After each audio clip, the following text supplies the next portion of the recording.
What's the biggest reason the Heat were able to pull off this shocker? Biggest reason, besides Jimmy going haywire, Skip. Skip, you told me he couldn't do that again. You told me it took 56 points. Well, he got 42, and he overcame a 15-point deficit coming in the fourth quarter again. Well, and this time it was 16. 16. Right? Yeah. So guess what happened, Skip? Yeah. It's kind of like the last game. You see a big lead start to slip away, and the first thing that goes to your mind, here we go again. It's inevitable. You can't help it. I've been in situations where we have a lead, we start the lead, we lost, start to lose the lead. We lost 4 games in a row, and we had the lead in all the games. Yep. And as soon as the team, like, damn, we about to lose this game again. Nobody from the Bucks wanted that basketball last night.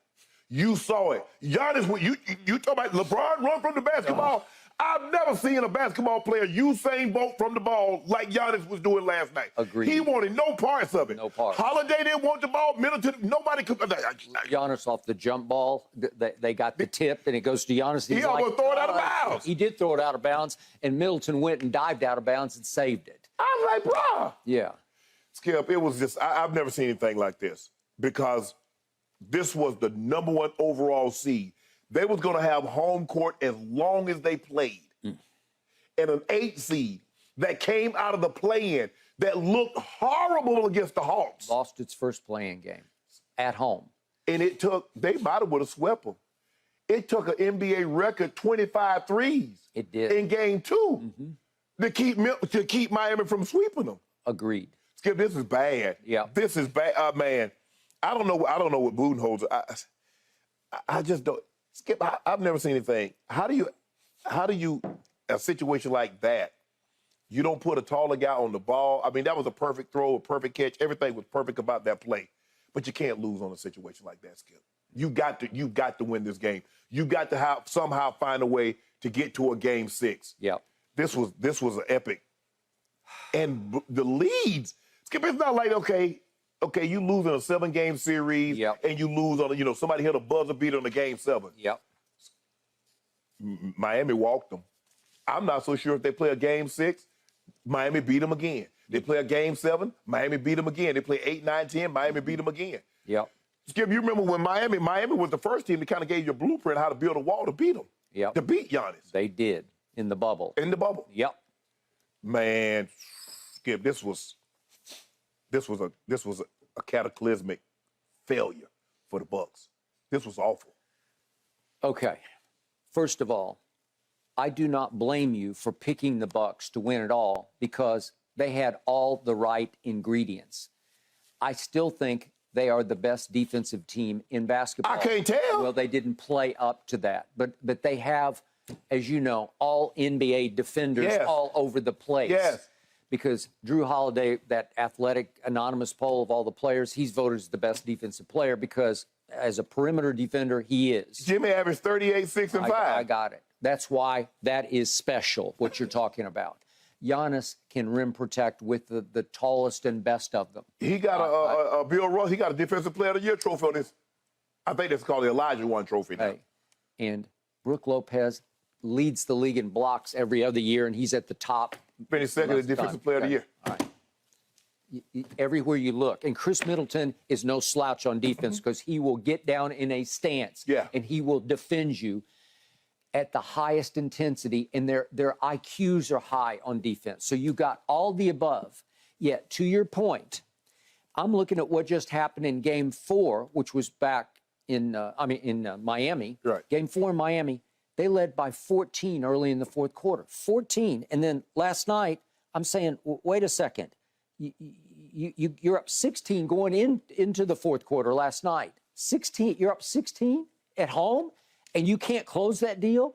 That means that, look, Milwaukee is clearly, on paper, Milwaukee's just better than Miami because Miami lost Tyler Hero. He's a former 6th man of the year. He's averaging 20 points a game this year. You lost that. You lost the spark of that. Victor Oladipo has given them a little something because there was, once upon a time, Victor Oladipo was a really good player. He was an all-star. And he gave LeBron all that he wanted in those series between Indiana and Cleveland. Correct. Okay. He's gone.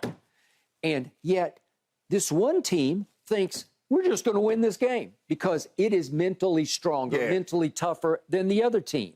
And yet, the incredible thing about last night was Jimmy Butler didn't have the greatest of nights because he wound up 3 of 10 from 3, and he missed 4 free throws, which is so unlikely. He was 5 of 9 from the free throw line and didn't get to the free throw line like he usually does. Right. And Shannon, he had 5 turnovers. Right. And usually in a game of this magnitude in Milwaukee, it's going to get you beaten, right? And there were a couple of turnovers where I'm like, Jimmy, what are you doing? Right. And then down the stretch, he had the 2 most open looks he's had in the whole series. And one, they're both to go ahead, 1 by 2 and 1 by 1. You miss both of them because they're too easy for him. He needs somebody draped all over him. He needs the highest degree of difficulty. That's when he's going to hurt you, right? Yes. Okay, I'm going to remind everybody, with 14 seconds left in that game last night in regulation, your Bucks are up 4 points. What, you're at home? You're up 4 with 14 seconds left and you can't close that deal? Yeah. That's just wrong. Yeah, okay? and they let a dude walk into a 3. That is Gabe Vincent. He came right down and just stepped it. It's Vincent. It's nobody special. He just stepped right into a 3 and ripped it, and all of a sudden it's back to being a game. And then Drew Holiday goes to the line, and he missed one of his 2 free throws, and all of a sudden you've got a shot at the end of the game. Budenholzer said, I looked up, and they went all wings. They put 5 shooters in the game, and he said, I don't want Brook Lopez on a shooter. I want Brook Lopez to guard the ball, and then I'm going to put Giannis. So he put Connaughton in, who can jump. Now, he's 6'5", and he can But see, here the thing is, Skip, is that Connaughton can jump if he has a running start. You have the same situation with LeBron and Ja. You see LeBron is standing up under the goal, and he tries to jump. Ja gets a running start, and he's over the top of it. Okay, well, I'm not comparing Connaughton to Ja. No, but I'm just saying. But Connaughton has won some amateurish dunk contest. I mean, he's got some spring to him. But Jimmy gets a running start. And the other thing, Jimmy is 2 inches taller. Yeah.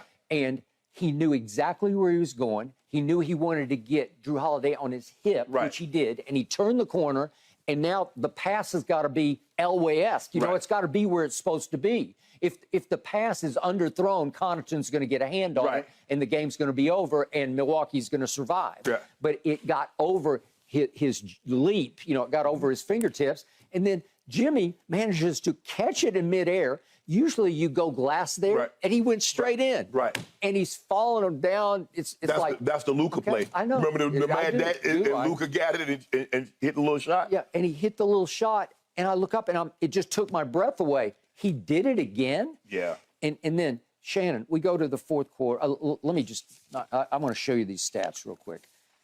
This is the fourth quarter. Would you believe, because people lose touch with this, would you believe that Giannis was 1 of 9 in the fourth quarter? He was 1 of 9 and 2 of 5 from the free throw line. Well, that's why you lost, right? Yeah. You got all these commanding leads, but a guy that you have said is the best player on the planet, he shoots 1 of 9 in the fourth quarter. Well, you can't. No. You're too good. You're too unstoppable at the rim. You gotta make a couple of buckets because that's all you need. If he goes 3 of 9. They went 17 free throws. Okay, well, he missed 13. They were 28 of 45. Okay. All right. And then before we get to Giannis's free throws, which just absolutely lost the game, I also got to show you, in overtime, the key bucket to me is Bam Adebayo fouls out. And I'm thinking, they're in some trouble here because there's too much time left after he fouls out. It's 2:03 left. And then with 1:43 left, his replacement, the immortal Cody Zeller, comes in. You just let Cody Zeller come in cold after playing and nothing and get a wide open dunk to put them up 7 in overtime with 1:40 left. Well, guess what, ladies and gentlemen? You're done. You just got gentlemen swept right out thanks to Cody Zeller dunk. I'm like, what are you doing? Skip, if you just look at the stat line, the Bucks shot better from the field. Yep. Better from the 3. They had every 11 game. more rebounds. Yep. They had more offensive rebounds. Yep. Okay. And you lose the game. Okay. Because Shannon, they're called free throws for a reason because they are free. Skip, that pressure, man. Hey, them demons. You get to stand there 15 feet away all by yourself. It's just you and the bucket, and you just got to make the free Skip, you throw. remember the game 6 against Phoenix? Do I? He went 15 to 17. He did, and it was beautiful to watch.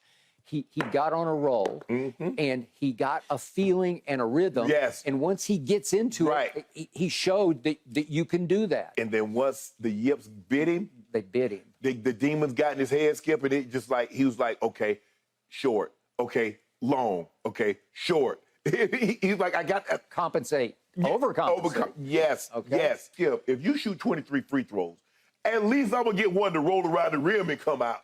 I agree. This thing ain't even come close. Well, if I hadn't seen with my own two eyes that he made 15 of 17 in an NBA Finals game to close a team out, right.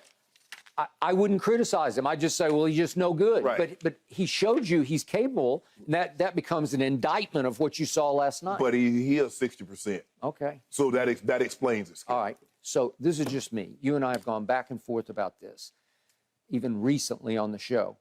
You got to give it up on him as the best player on the planet because you have to be able to shoot a little bit. He can shoot, just not free throws. Okay, but you have to. You can't do that. No, you can't. If you're Shaquille O'Neal and you can just crush the opposition with your sheer physicality and skill. He did, Skip. He had 38-20. That's very Shaq-like. It looks pretty good until you see 13 missed free throws. But even that, you can't go 1 of 9 in the fourth quarter because Shaq's not going to go 1 of 9. But that's what Shaq would always say. I made them when they counted. That is correct. And these counted, and he didn't come. He didn't answer the bell. No. As a superstar, you can't miss those. You can't. You just can't. No, I just don't. There's something in his makeup I don't love because he's a really good guy. Yeah. No one disagrees. He's one of the most likable superstars we've ever had. Yes. And yet there's something missing in the psyche, that killer will, that whatever it is. We're going to talk about what he said after the game, where he just said, no, I don't consider this a failure. No, it was an epic failure. Yeah, epic. Colossal, cataclysmic. All time. Yes. We ain't saying you're a failure, but your season and this team, yes. You were the best team in basketball in the regular Yes. season. That's all you need to know. And you just got sent home by a play-in team. Okay, way to go. Thanks for watching, Undisputed fans. Subscribe here to get the very latest from Skip and Shannon. Plus, go watch a few segments from our other shows on FS1.